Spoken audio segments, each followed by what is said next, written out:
from Washington, this is VOA News.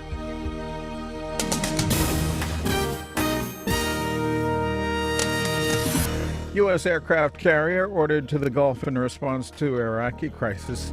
Russian military equipment seen in the eastern Ukraine. I'm Vincent Bruce reporting from Washington. First, this is just in from the World Cup. Italy has defeated England 2-1 in a third game of today's activities. Further update on the rest of the World Cup activity for the day in moments.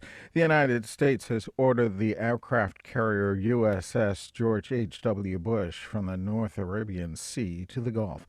The Pentagon spokesman, Rear Admiral John Kirby, says Secretary of Defense Chuck Hagel gave the order Saturday, which will provide President Barack Obama additional flexibility should military options be required to protect American lives, citizens, and interests in Iraq. A guided missile cruiser and a guided missile destroyer will accompany the aircraft carrier.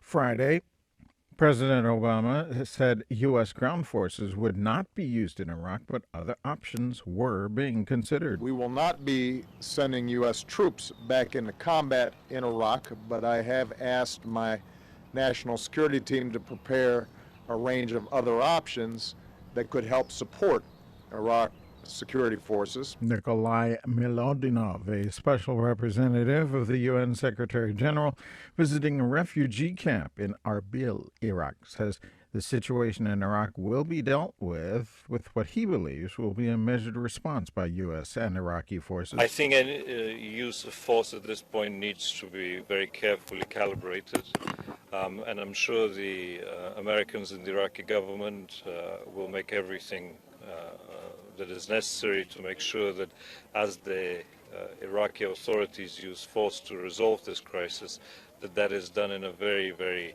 calibrated manner. Iraqi Prime Minister Nouri al-Maliki vowed once again to defeat Sunni militants who have captured large chunks of territory north and west of the capital, Baghdad. The U.S. government has confirmed that Russian tanks have been sent into eastern Ukraine. NATO officials see this development as a significant factor in the conflict between Ukrainian government forces and pro-Russian separatists. The United States has declared those military shipments unacceptable, and NATO Secretary General Anders Fogh Rasmussen said this would mark a serious escalation of the crisis in eastern Ukraine. NATO released photographs Saturday showing tanks massing near the Russia-Ukraine border. Since Russia annexed Ukraine's Crimea Peninsula in March, President Vladimir Putin and other officials in Moscow have said they would not seize any further Ukrainian territory. The photographs NATO released and other information coming out of Ukraine during the past week indicate a different story. More on these items at voanews.com. Ukrainian officials also say pro-Russian separatists have shot down a military transport plane, killing all 49 people on board. According to the Ukrainian Prosecutor General's office, 40 service members and 9 crew members were killed early Saturday when rebels shot down the Ukrainian Air Force plane. At the World Cup, as mentioned, Italy has defeated England 2-1. Earlier, Costa Rica came from behind to stun Uruguay 3-1. Colombia defeated Greece 3-0 to start the third day of the World Cup action on Saturday. Amid ongoing violence, Afghans voted on this Saturday for former World Bank official Ashraf Ghani or former Foreign Minister Abdullah Abdullah. VOA's Sharon Bain has a report from Kabul.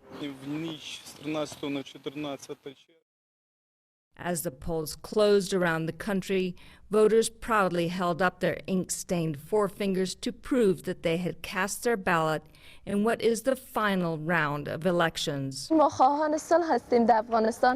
young first-time voter, Shekaiba Alokozai, said explosions that rocked Kabul in the early morning were not enough to interrupt the election. She says, "We want peace in Afghanistan, and we want a complete change in the country. We're not scared of anybody." Independent Election Commission Chief Ahmad Yusuf Nuristani said Saturday's turnout was strong, equaling the numbers recorded in April. The final result of Saturday's election is expected July 22. Sharon Bain, VOA News, Kabul. Tanzanian police are hunting for suspects after a bomb blast at a mosque on Zanzibar Island killed one person and injured several more. That occurred Friday at a mosque in Zanzibar's Stone Town area. A controversial plan by an Israeli political leader to annex parts of the occupied West Bank has triggered an angry debate in Israel, exposing serious divisions in the coalition government over the future of the peace process with the Palestinians. More at voanews.com. I'm Vincent Bruce, reporting from Washington. That's the latest world news from VOA.